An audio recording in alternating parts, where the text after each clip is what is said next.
नमस्कार दोस्तों, स्वागत है आप लोगों का फिर से मेरे आज के इस वीडियो में। भगवान विष्णु के प्रिय माह वैशाख में करे ये काम, मिलेंगे पितृदोष से मुक्ति और माँ लक्ष्मी का आशीर्वाद। हिंदू कैलेंडर का दूसरा महीना यानी वैशाख के महीने की शुरुआत हो चुकी है। इस साल वैशाख माह 24 अप्रैल से लेकर 23 मई तक रहने वाला है। वैशाख का महीना भगवान विष्णु को प्रिय महीना कहा जाता है। भक्त इस माह में भगवान विष्णु और माँ लक्ष्मी की विधि विधान से पूजा कर उन्हें प्रसन्न करने की कोशिश करते हैं। कहा जाता है कि वैशाख के महीने में रोजाना कुछ छोटे उपाय करने से माँ लक्ष्मी की कृपा बनी रहती है। तो चलिए आपको बताते हैं कि रोजाना वो कौन से उपाय हैं जिन्हें करके आप भगवान विष्णु और माँ लक्ष्मी का आशीर्वाद प्राप्त कर सकते हैं।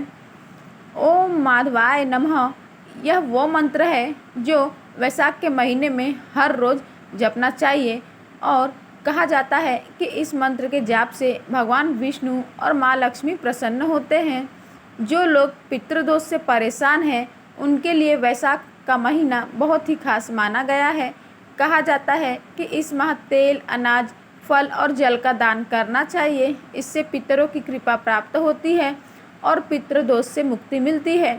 वैशाख के महीने में गर्मी की तपिश बहुत ज़्यादा बढ़ जाती है, इसलिए इस माह से प्यासे पशु पक्षियों के लिए जल का प्रबंध करने से पुण्य मिलता है।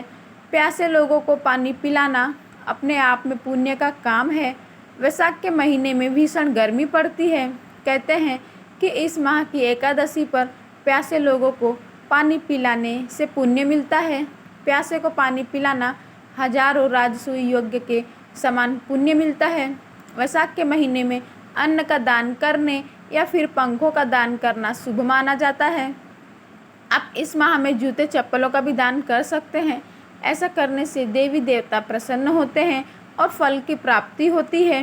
वैशाख माह के अक्षय तृतीया का काफ़ी महत्व होता है। इस दिन सोने चांदी के आभूषण या नई चीज़ों की खरीदारी करना शुभ माना जाता है। ऐसे करने से माँ लक्ष्मी की कृपा प्राप्त होती है। वैशाख माह में भगवान विष्णु की आज्ञा से सभी देवी देवता जन कल्याण के लिए जल में निवास करते हैं। स्कंद पुराण में वैशाख माह को पुण्य सृजन का माह कहा गया है और इसे माधव माह भी कहा गया है। इस महीने में स्नान, दान, जप और तप से भगवान विष्णु के आशीर्वाद से लोगों को सुख और समृद्धि मिलती है। इस महीने में जीवन की परेशानियां खत्म हो जाती हैं। भगवान विष्णु की कृपा पाने के लिए इस महीने में सूर्योदय से पहले स्नान करना चाहिए। इस माह में जप, तप और दान बहुत शुभ फलदायी माना जाता है। शास्त्रों में इस माह को संयम, अहिंसा, अध्यात्म, स्वावलंबन और जन सेवा का माह माना गया है। इसलिए आप किसी भी प्रकार की सेवा करें, जितना अधिक करेंगे उतना अधिक पुण्य आपको मिलेगा। इस महीने में धूम्रपान, मांसाहार, शराब पीना और परनिंदा जैसी बुराइयों से बचना चाहिए। इसके साथ ही भगवान विष्णु की पूजा और सेवा करनी चाहिए और उनके सगुण या निर्गुण रूप का ध्यान भी करना चाहिए। वैशाख के इस आध्यात्मिक महीने में भगवान शिव को जल चढ़ाना या गैलेंटी का बंधन को विशेष पुण्य कहा जाता है, यानी जल से भरी चटाई लटकाना। शास्त्रों के अनुसार इस महीने में तालाब बनवाना, छायादार वृक्ष की रखवाली करना, पशु पक्षियों के लिए भोजन पानी की व्यवस्था करना, राहगीरों को पानी पिलाना आदि कार्य करने से सुख समृद्धि मिलती है। स्कंद पुराण के अनुसार इस माह में जल दान करना सबसे महत्वपूर्ण भी माना गया है। इस माह में जल दान करने से कई तीर्थ करने का पुण्य भी मिलता है।